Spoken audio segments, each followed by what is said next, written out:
All right. What's goody, man?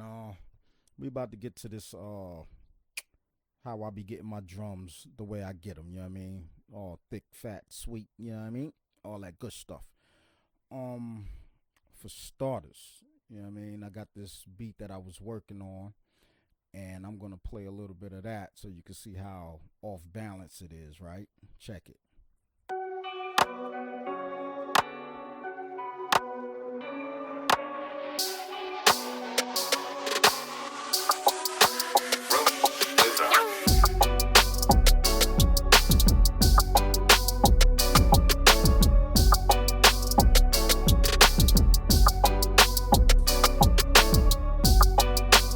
All right.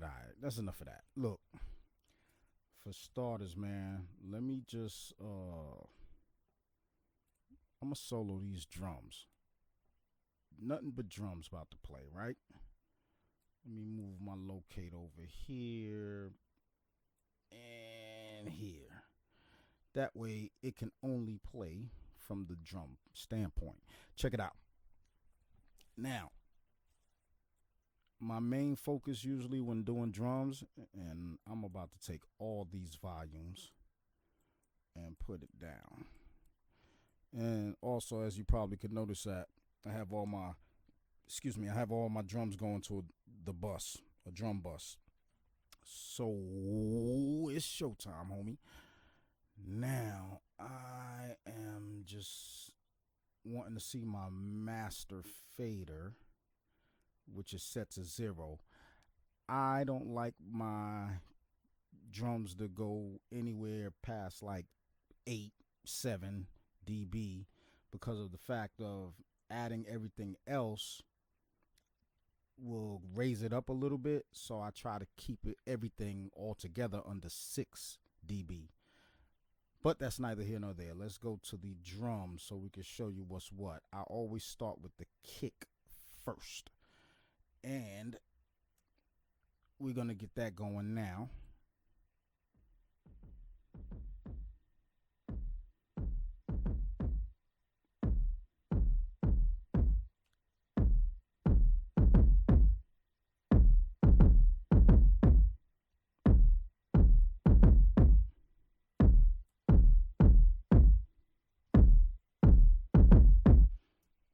All right, finally, I got my joint.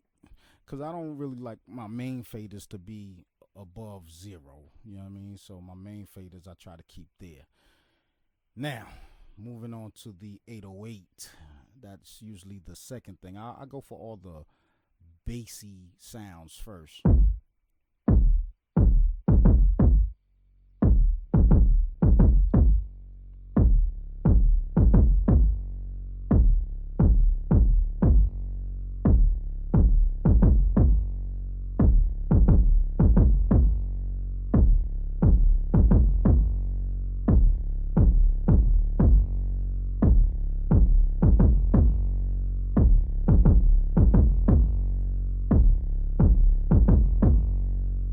Sounding about right.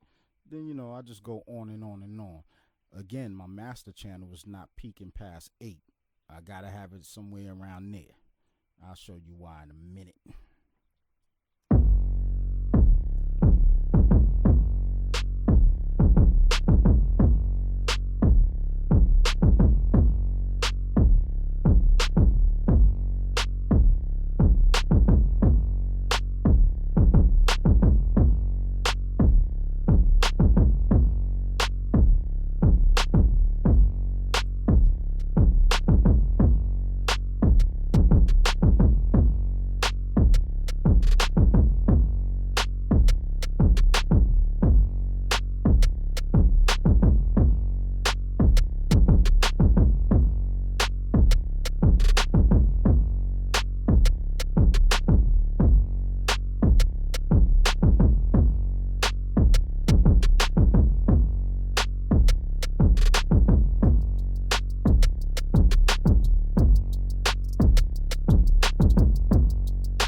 think I got the drums where I want it. You know what I mean? I seen it peak at 7 a little bit, but you know, it was in and out, so I could deal with that.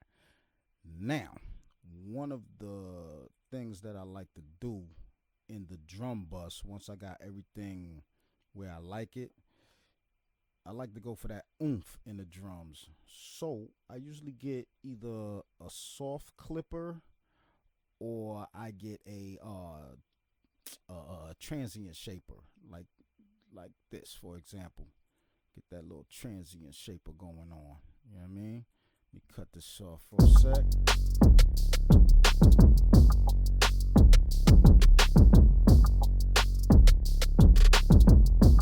Now, see, I noticed my drums over here not going past 10, and this is just the volume for the drum bus. So I try to keep it in there somewhere. I click on that clip button. Now, with the transient shaper on.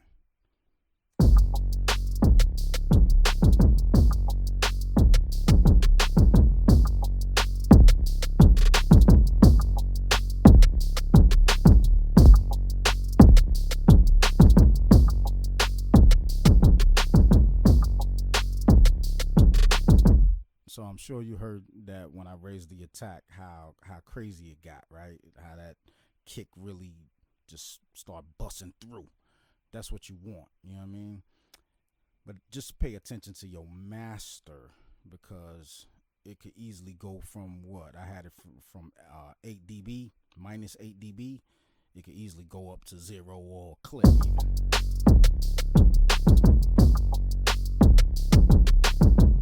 See how mine's went to 4? It's on 5 right now. So I gotta watch this attack. You know what I mean? All right, let's go.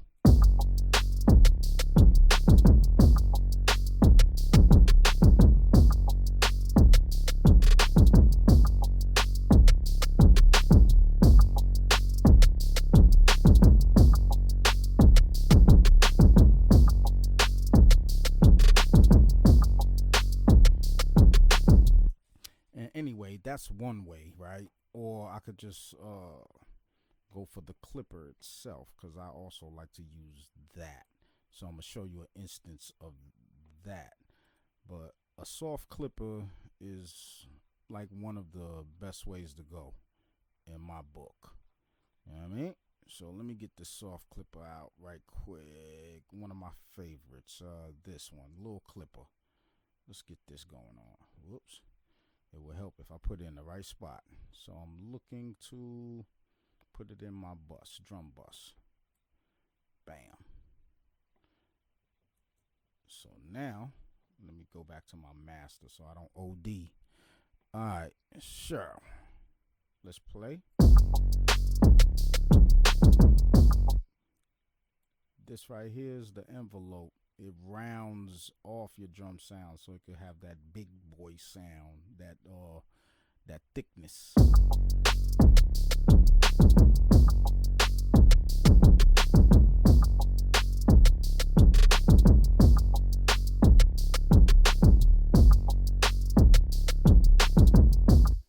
The other two knobs are obvious. Pull, push, pull, push.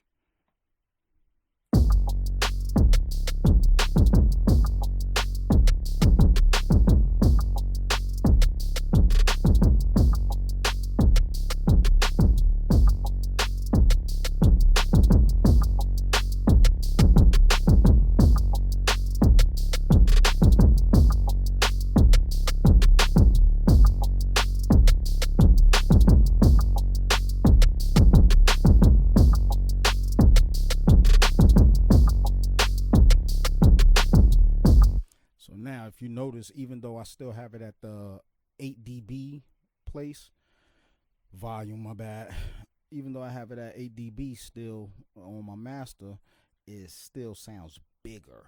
You know what I mean?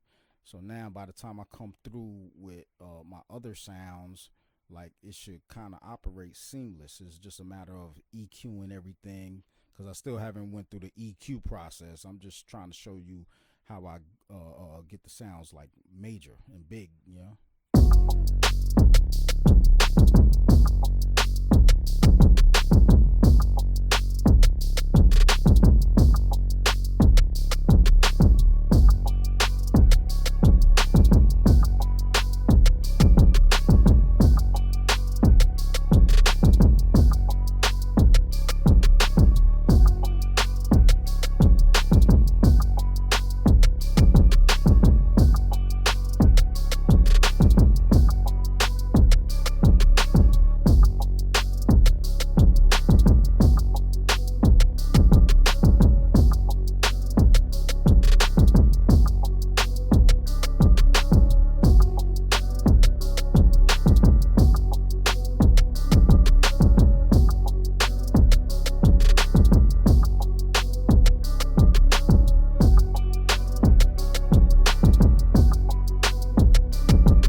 I think you get the gist of that. If you got any questions, just holla at your Buzzy.